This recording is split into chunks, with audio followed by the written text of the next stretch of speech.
Death of the Cloud Chaser TV, man. We back up in this thing again, you dig? And we got a special guest on the line, man. Can you tell him your name? Yo, this Brice Gang CEO. You already know who it is. Mr. I don't play those type of games. Mr. I'm all about the money. Fuck how you feel. And Mr. I ain't with the bullshit. Word. What's good with you, Cloud Chaser? Hey, man, Hey, man, what can they find you at, bro, before we even get started? Like, what can they find you at if they looking for you? Oh, listen, you can Instagram Brice Gang CEO. That's the best way to catch me, man. You know what I'm saying? Because I don't really check my Facebook and all that like that. But Instagram, you can catch me all the time. Or you can email me at bricegangmusicgroup@gmail.com, bricegangllc@gmail.com. Absolutely, got you, man. And like here at Death of the Cloud Chaser, man, we like to go right into it, man. Get to know a little bit about the person we're interviewing, man. Like, who was Brice Gang CEO? You know, I'll say before 16 years old, man. How was you running around, man? You know, I'm from Brooklyn, Bed-Stuy, Brooklyn, Madison Street. I'm from the same block that they filmed Gummo on. You know, I'm born and raised Bed-Stuy to the day I die. You know, I've been around the music game a long time. You know, I've been in the shadows. First time I ever experienced music like that was a deal with Immortal Epic Records. We was a part of a group called The Dozens. They did the write-up in the Source magazine. It was the one that had Tupac Free on the cover. They did our write-up. That was my first taste of music. We did a few tour dates, did shows at KRS-One, but with me, I just never really was interested in being a rapper. You know, I was caught into the streets. I like trap. Right. You know? To me, the streets is more fulfilling than the music game. Gotcha. And we talk about that, man, on our podcast, man, like how, you know, the streets can definitely be an addiction, man. Well, I'm not going to say it was my addiction. I'm just going to say, like, you know, I wanted, as a kid growing up, man, I wanted more than what my moms could offer me. You know, I wanted more than what my moms could offer me. I wanted more than what I seen the drug dealers on the block with. Like, these dudes is driving BMWs. Yeah, that was cool, but I wanted more than that. But I didn't know what I wanted, but I just know I wanted more than that. So, you know, I took that route, and it just so happened, like, when I took to the streets like a duck take the water. You know, I was good at it. So, like, even with that being said, like, you navigating at that time, and like you said that you're not so much looking at, you know, some of the, you know, the obvious, the drug dealers, you know, the entertainment industry. You looking at something that's different. So, like, who was your influence like during the time, man? Like, you had. You want to know the truth? You want to know the truth, and it's sad to say. When I was growing up as a young teen, I ain't gonna lie, I looked up to Alpo, Rich Porter, AZ, my Uncle Porter Rock, my older brother IB. I looked at the street dudes. My main idol as far as growing up would have been Richard Simmons. You know what I'm saying? The Big Fritz. That's who I looked up to. Like, you know, he was responsible for moving over 500 kilos of cocaine through Harlem. And growing up, I always thought, like, yo, if he could do that, then I know I could do that. But, you know, it just never went that way. Gotcha, man. So, like you, like with the street influence, you know, I always have to ask people, like, you know, did you have any father figure? Like, did you have any father influence, like, during that time? My mom's was a single parent. So I was raised in the house with my aunts. My moms, my grandmother, my aunts. So, like, I've always had women over me. So, like, I never really had a father figure, period. So, like, I can honestly say, like, my father figures came from, like, dudes in the street. But I'm not talking about dudes that was older than me. Like, I was learning from dudes that's, like, damn near my age. You know, so, like, I ain't really had no father figures growing up. To me, I guess that's why I have a lack of respect for authority today. You know, I never learned what that was like.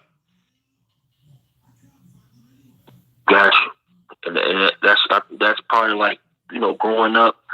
And like even to this day, a lot of youth still, you know, have them issues, you know? Yeah. I mean, don't get me wrong, you know what I'm saying? I still have my days, you know. I'm human, man. Like I still have my days where things be rough. I resort back to what I know best, just to get myself out of my situations. You know what I'm saying? Like it's a gift and a curse being a street dude. The gift is you can never go down, because anytime you have a fall, you know how to get in those streets and do what you do. You know what I'm saying? But the real downside of it is once you learn that life, that's always become your answer.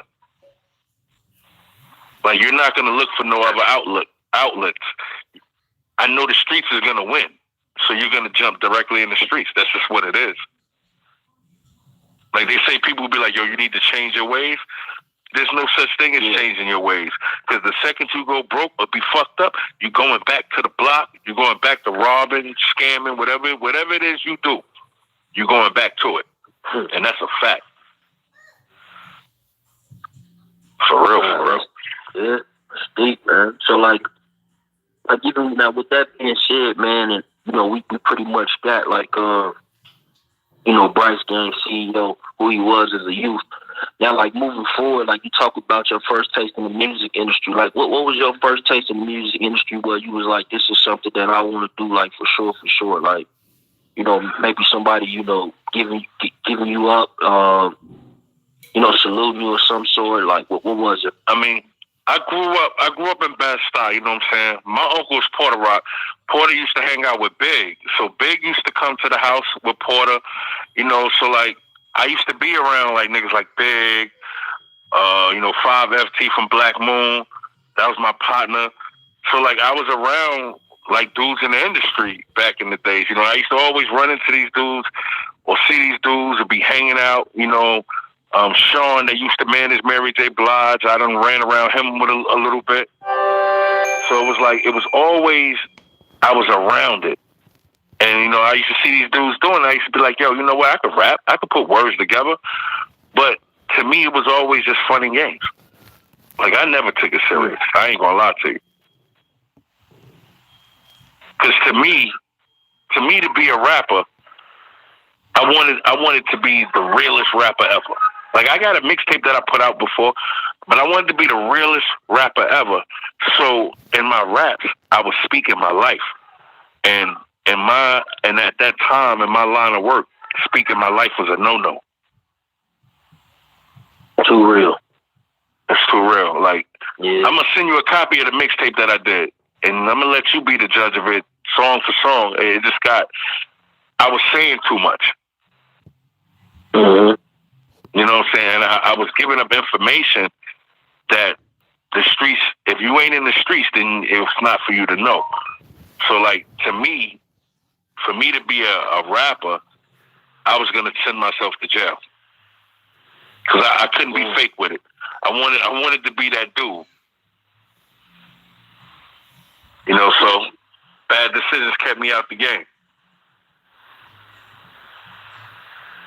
So like how far, like so like with that being said, I'm pretty sure you noticed, like, you know, this particular thing about yourself. So you're like, there's something I can't do. So with that being said, how did, you know, Brice Gang CEO come about? Like when you start to, you know, manage artists and, you know.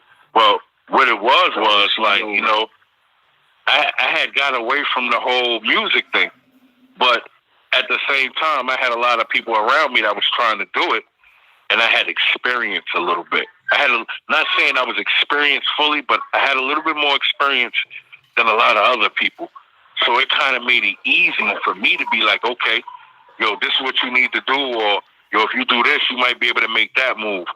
And then I started showing dudes how to make cash money off of their music without a record deal, without a radio station, and it just went from there. Dope. So like you on this grind and you building this, you know, this empire. Like can you name some of the people that you had under you? Like Food Banger's one of my. Me and Food Banger put out, I think 3 or 4 projects.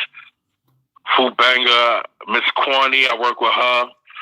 I manage the producer, California, who is the producer for like Shinsia, Ding Dong, all those new big names coming out of Jamaica. California, that's my business. That's my business partner. I'm vice president of California Records. So like, you know, 2017 we was YVA Producers of the Year. I'm in the shadows, man. Like, a lot of people don't know who I am, but I do a lot. I keep my hands into something. Gotcha. So like with it, like even, you know, how did that come about? Like with the you doing, you know, Caribbean music, you know, you breaking into that, like from, you know, being from New York and, you know, hip hop.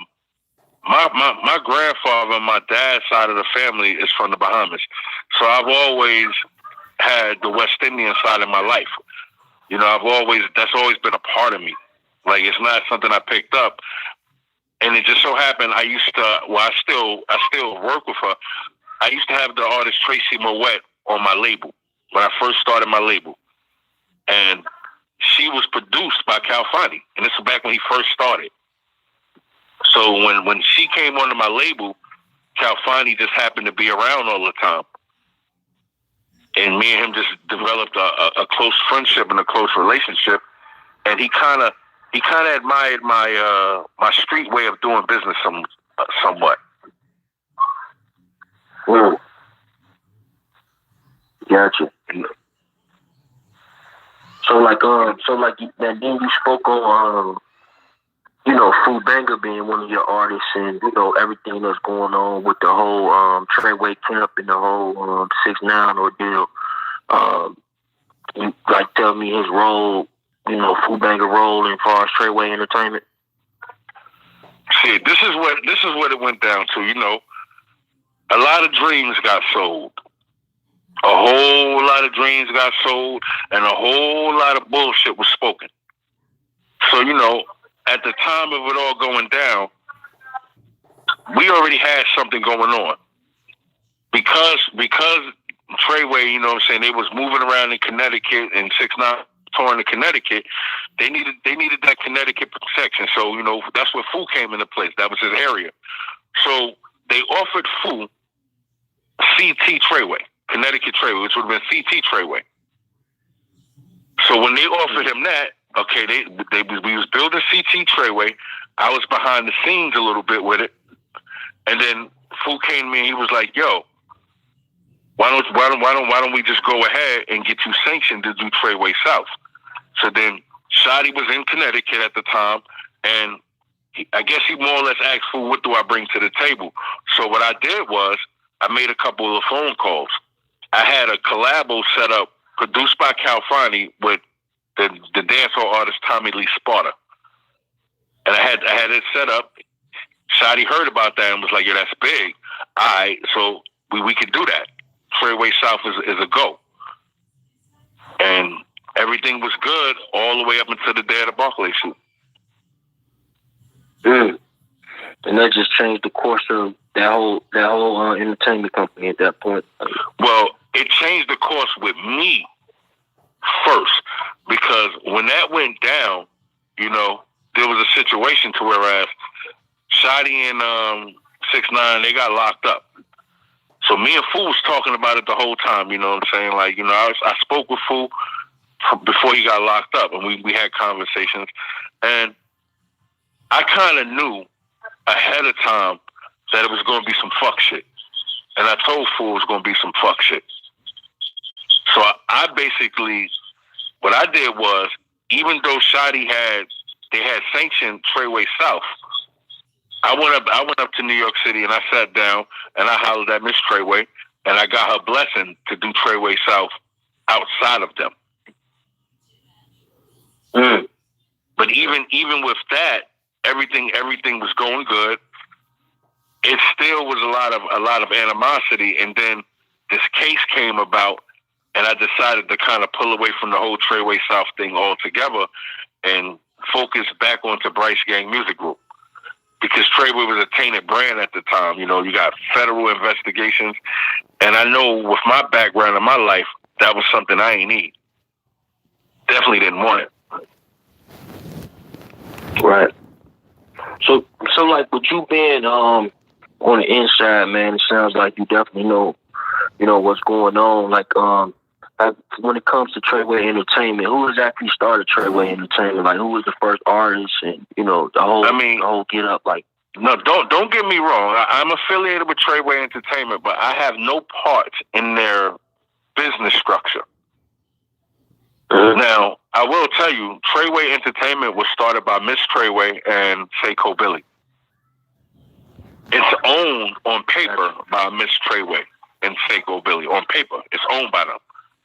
And they're saying the Secretary of the State of New York will tell you, Treyway Entertainment is owned by them. Gotcha. And how did like from them owning it and it being their brand, how did Shotti end up being like the forefront, like far as the manager of all Treyway artists? Like you had Alshon Martin, you had 6IX9INE. From what I understand, it was some gang shit that went down, you know. And I don't too much really speak on gang business, but there was some gang shit that went down, and he just ended up becoming in control. You know, it was a call that was made, and he was the one that was put in that position. That's the most I could say about that. Gotcha. So with CEO Brice, man, with that being said, like you sound like you definitely the man behind the scenes, the guy to know, man. What do you have planned, man? What we can expect from you coming from out the Brice CEO gang camp? I mean, we got Miss Corny. She got her mixtape Moves Not Genres is out.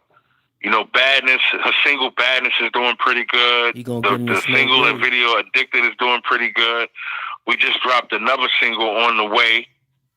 I got SMG Rada out of South Carolina, and his project is GTA 135.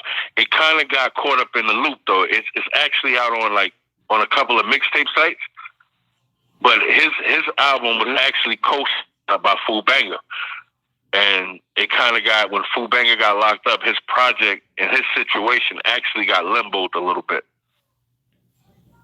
Wow. Gotcha. But we back on point. He's back in the studio doing new music. He got some tracks from Cal Fani. His new single is produced by Cal Fani that he's working on. So, he got a platinum producer behind it, producing his new single. So I think he should do good. Gotcha. Man, look, man, like I got one more question. You spoke on Big earlier, and with Big, Notorious B.I.G., when you was around during that time, like how was Big relationship with Sean Carter, Jay-Z? I mean, I don't know. I really don't know. I know whenever I've been around him, Big is a funny dude, man. He crack jokes. He like to crack jokes. He like to eat, laugh, joke, smoke. He's like a regular dude, But any of these celebrity dudes that I know personally, when I'm around them, they regular dudes, you know what I'm saying? Because I'm 9 times out of 10, I probably know them before the celebrity. So our relationship is different than a person that finds out about them after they become celebrities. Like I know a couple of celebrities, I pull up to their front door, bang on the door, beat my horn loud in the driveway, upset the neighbors. And it's not an issue because it's me. You know what I'm saying? It's like, it's just different. In life, it's how you build it's how you build relationships. You got dudes that you just build a relationship with, and your relationship just become a solid relationship. And that's just basically what I do. I build relationships. I meet people in the music business, and 9 times out of 10, I won't even discuss anything I got going on musically. I just get to know them as a person. And once I get to know them as a person, then once they find out that I deal with music, that's when I put what I got going on the table. And that's how I win a lot of times. And that's how a lot of situations that I get come about. You never push it. You want a person to find out what you got going on. You don't want to tell a person what you got going on, because if you got to tell a person what you got going on, then that means what you got going on ain't about nothing. If nobody else ain't talking about it. You understand what I mean? Right.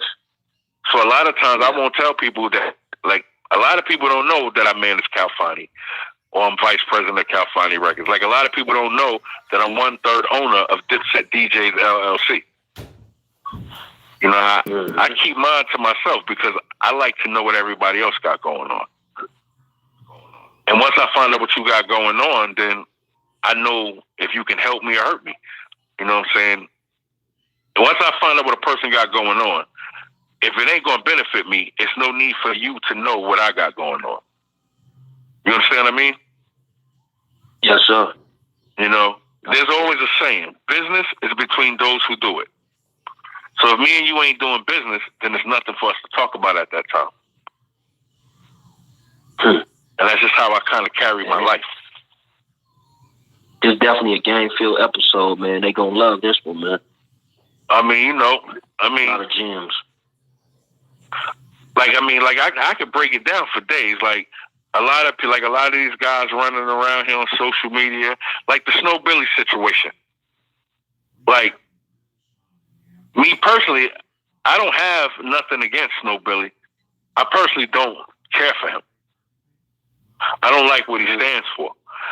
Because at the end of the day, you know, he's a slimy dude. He's somebody that you can't really trust. And after 6ix9ine got on the stand and gave his take of who Snow Billy was in his life, then that means everything that you've been saying is lies. You've been telling lies to the people. And these lies just are not adding up now. And now it really looks like you tried to extort the man, and the second they got fucked up, you use that as an opportunity to become famous. Famous for what? You know, up until now, I really ain't said nothing about Snow Billy. I've been kind of just sitting back waiting. Like, up until now, you had a $10 million deal with Def Jam on the table. A couple months ago, you said this. You said that the deal would be final in 6 days. That was a couple months ago. Weeks later, you still saying that this $10 million deal is going through. But you said that 4 weeks ago. And 4 weeks ago, it was in 6 days. How long does it take the ink to drop? You know, you saying you got this going on. The one thing I will say, that documentary he's doing, the Snow Billy story, then that shit real. I think he would have been better off just putting that out there without the extra shit. You know, that's a real story. There are a lot of people disputing that story. I mean, saying that it's not real because of the shenanigans or whatever. You know. Let me tell you something. He was out there in Little Rock, Arkansas. You can't take that away from him. He was on Rikers Island back when niggas was dying for the phone. You can't take that from him. Snow Billy busts his gun. Can't take that from him. Snow Billy's a goon. You can't take it from him. And that's what a lot of people don't realize. Like, you know, he's a fucked up individual, yeah. But he's a very credible individual. It's just all of this shenanigans and shit he got going on right now, to me, is kind of weird. Like, knowing what I know is out of place. If you understand what I mean. Yeah, it's out of place. Like it's totally out of place what you got going on right now. From a street point of view, before all of this Treyway shit, you was actually somebody that was kind of feared by a lot of these little niggas were scared of him. A lot of these niggas are still scared of him. A lot of these niggas are still scared of him. But I'm gonna tell you something. In my life, I don't live by fear. So, you know, with me, I go up against the best of them. I mean, if you win, you win. I lose. That's the game of life. But in my teachings, the dudes that brought me up, I was always told, to beat a person, you ain't got to be stronger than them. You ain't got to have more guns than them. You ain't got to have more team than them. You ain't got to be stronger than them. You have to be willing to do what they are afraid to do, and you will beat them every time. If you understand what I mean. You know, if you know a person can't swim, Only engage that motherfucker when there's water around. A motherfucker afraid of heights, always avoid that motherfucker until you see him somewhere high, and then start your shit. Start your shit when they in uncomfortable, vulnerable situations, because then they can't react. You know, just like a lot of like how Snow Billy, he's going at all these high-ranking ex-bloods and older blood members. You know, that shit crazy to me. Yeah. Because you're saying it on social media. I would respect it more if you pulled up in Brooklyn and pulled up on them niggas' block and said it. You know, pull up to the corner with CK and them dudes is at and open up the window and start throwing hot dogs out the window at them. Because then it's real to me. Other than that, like this shit is a lot of internet talk. And like I said, you know, anybody can get got. But the catch is when you go to get certain people, you just got to be prepared for that person being prepared for you coming to get them. And that's what it comes down to, like, you know. And then you got like a lot of these other podcasters that be talking crazy and shit. Like these dudes is clout chasers. They real clout chasers, and I'm gonna tell you why. Because at the end of the day, I'm putting together my own channel. I'm cursing on it. I'm using profanity. I'm using everything. I don't give a fuck about the monetization of my channel. You understand what I mean? I don't live for a YouTube check. I'm not out here trying to structure some shit so people in popular opinion can be like, okay, I'm gonna pay you because we can put commercials on your show because your show is family friendly. I don't live in a family friendly world. So why am I gonna comply? I ain't trying to comply. I'm trying to get my message across, and I'm trying to get my direction across. You understand what I mean? Like, I just have a different outlook at things. Like, I ain't gonna conform to the system because the system want me to conform to it. I'm gonna buck the system because the system want me to conform to it. The day the system say we don't want you to conform no more, then I'm gonna start paying attention to what the system got going on. A lot of people don't realize, you know, everything in life is a test. Every step you make is another test.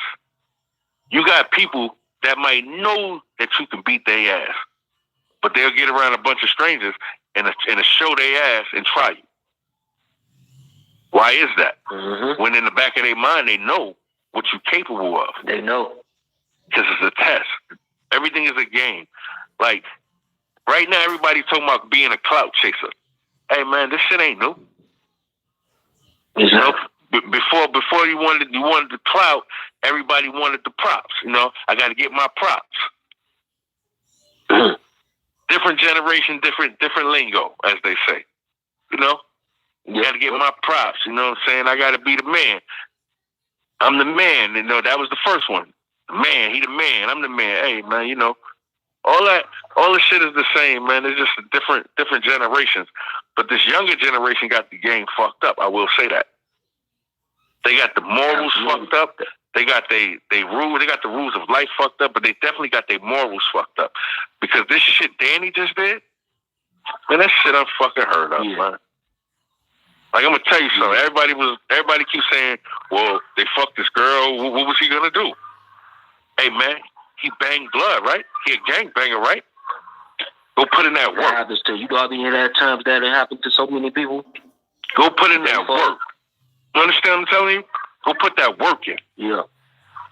I would, if it was me, when that shit went down, I'd have killed one of them niggas. I might have killed 2 or 3 of them niggas, and then the feds would have came and picked me up after my motherfucking breakfast interview. After I was sitting on TV talking about, damn, it's fucked up what happened to my people, man. Oh man, my people. Oh, who could have did such a thing? I'd have gunned them niggas the fuck down and played it off and let the feds come get me for that. Because I'm just not the type of person, man. I don't care. I ain't going to no courtroom to sit on no stand to tell nobody business. And then, you know, you got the shit Jim Jones. That shit is heartbreaking. To see Jimmy get caught up like that shit heartbreaking. Because I'm going to tell you something. Jim was just having a conversation that was a real conversation. Had he would have known that Mel's phone was fucked up like that, he wouldn't have had that conversation. He wouldn't have said nothing. He'd have told you, "Oh, pull up on me." You know, that's one of them situations, and like a lot of people don't realize, man, the feds is tapping a whole lot of shit. Like you got a whole podcast. The feds is on your ass. You better believe it. You know, when you post this video, the feds gonna watch it. They're gonna see what I gotta say. They're gonna see what kind of questions you ask. That's just what it is. But even when I do interviews and shit, I just know how to play the game. You federales got nothing. Yes, sir. The only way you're gonna get something is if I give it to you. The only way I'm gonna give it to you is if I give it to somebody else and they tell it. You understand what I mean? That's the only way I'm giving information to the feds is third party. And if it go third party, then the person that gave you that information is a rat. Facts. You know? Everybody talking about what Danny gonna do. Danny gonna make some money when he get out of jail. You better believe he gonna make a lot of money. His book alone is gonna be worth millions. Just telling his story. From start to finish on paper, it's gonna be worth millions. A movie deal of his life is gonna be worth millions. Dude coming out of jail to a bag. Don't give a fuck. Will he be respected again? Hey man, the only people that's mad is niggas. Think about it. No, listen. Look at social media. Look at the news. The only people complaining about Daniel Hernandez telling is black people. White people looking at it as, hey man, I would have did the same, buddy. Hey, buddy, we're millionaires. Those guys are broke. Fuck that. You know what I'm saying?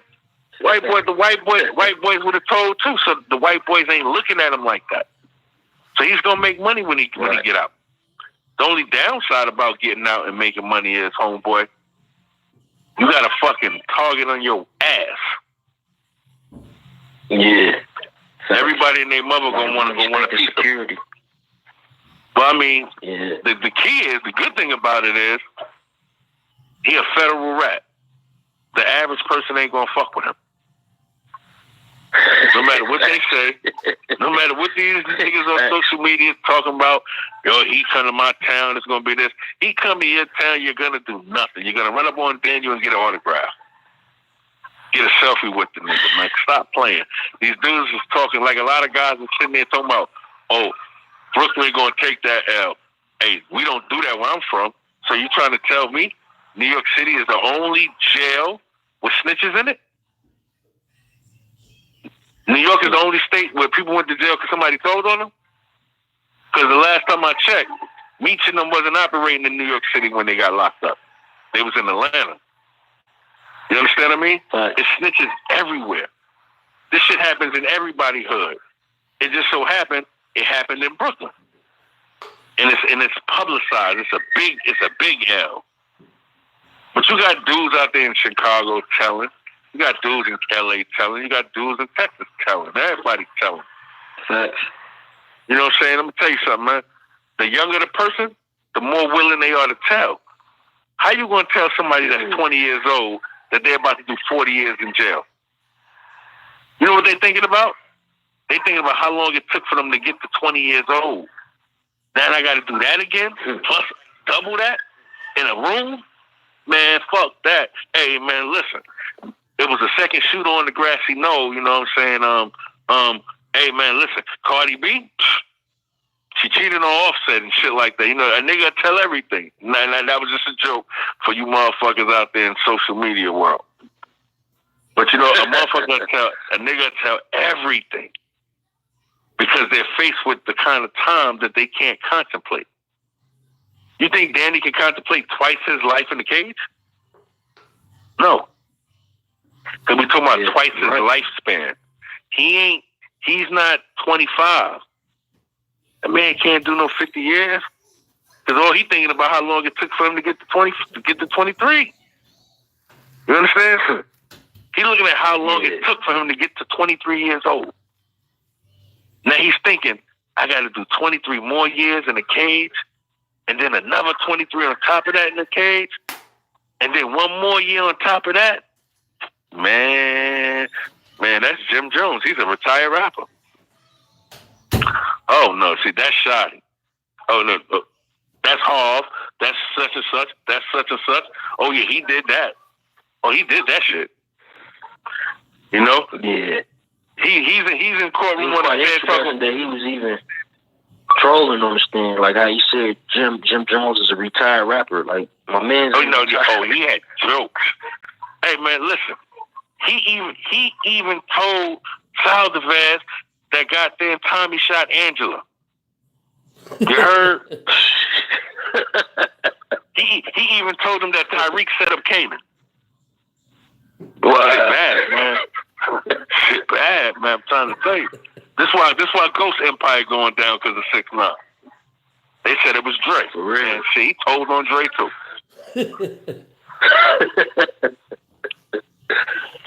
Facts. Man. Like, but I mean, you know, even like with all that being said, like, do you have like a message, man, for the youth, man? Like, what can you tell them, man? Like, your honest opinion, like this what I can tell. This is what I want to tell y'all dudes, man. If you're in this music game, go out there and get it. Stop waiting for somebody to give it to you, and stop trying to get something for free. Nothing is free.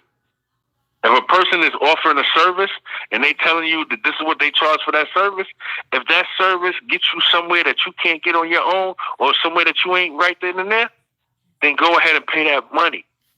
Stop waiting for somebody to give you something. Stop thinking people owe you something. And stop thinking that just because you paid somebody $100 that you're supposed to be put on pedestals and put on shows and put in stages and put in magazines, because it costs thousands of, you know how much it costs to break an artist? A minimum of $50,000. So your $100 that you paid to be on a mixtape or something like that, that shit is exposure. That's helping you get closer to somebody dropping that $50,000. But these dudes spend $50 and think that they supposed to get that $50,000 treatment. These dudes is out of their mind, man. This game is twisted. Oh yeah, I need everybody listening to go to Maxim Magazine, right? Go to their website, and I need y'all to vote for my little cousin for the new Maxim cover girl. Her name Tiffany Kelly. She in first place. I do want to say that. Big ups to my little cousin. She done came all the way up from the bottom. She from motherfucking Madison Street, the same street they filmed Gummo. Like I said, Madison Street has bred stars. It just so happened, you know, they had some people that ain't from Madison Street originally infiltrated the camp and brought it all down. That's how I feel about it. Gotcha. But other than that, you know what I'm saying? Anything else you want to ask me, Clout? Man, I really appreciate you blessing our platform, man. Man, salute everybody, man, for staying tuned through the whole interview, man. It's Dr. Cloud Chaser TV, man. Go and subscribe if you on the YouTube. Y'all can go check this out on all podcast platforms. Also, man, give them one more time where they can find you at. Yo, Instagram, Brice Gang CEO, you dig? Hey, that's for the Clout Chaser, one of the realest podcasters out there in the game, you heard? If Brice Gang CEO fucking with him, then that means I co-sign that. You know what I'm saying? I stand behind that. I stamp that. I fuck with that all the way, 100. That's to the Clout Chasers, you heard? We ain't got time for you Clout Chasers. Hey, we on TV, but this ain't a movie, you heard? This shit real reality TV over here. You dig? Yeah, yo, man. I'm out. Yo, listen. I'm out like the light. I'm out like the lights in Shotti cell right now. You know what I'm saying? Lights out. I'm out.